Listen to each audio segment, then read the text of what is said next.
रामायण में जब कभी भी भाइयों के प्रेम का मिसाल दिया जाता है तो लोग अक्सर राम और लक्ष्मण की बात करते हैं।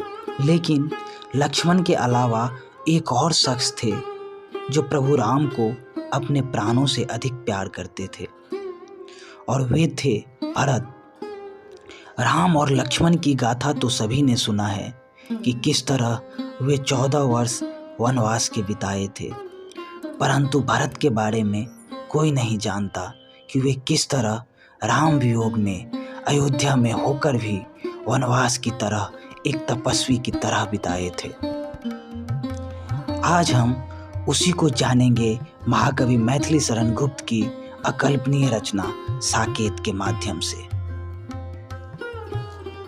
जयति कपिध्वज के कृपालु कवि, वेद पुराण विधाता व्यास, जिनके अमर गिरासित है सब धर्म नीति दर्शन इतिहास। बरसें बीत गई पर अब भी है साकेतपुरी में रात, तथापि रात चाहे जितनी हो उसके पीछे एक प्रभात। ग्रास हुआ आकाश भूमि क्या, बचा कौन अंधियारे से, फूट उसी के तनु से निकले तारे कच्चे पारे से।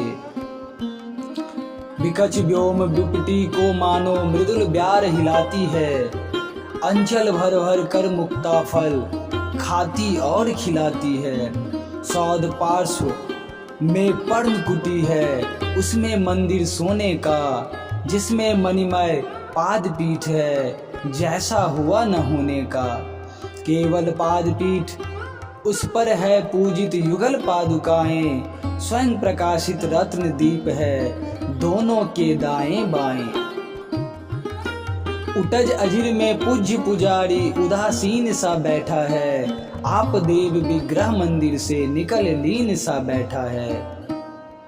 मिले भरत में राम हमें तो मिले भरत को राम कभी, वही रूप है वही रंग है वही जटाए वही सभी।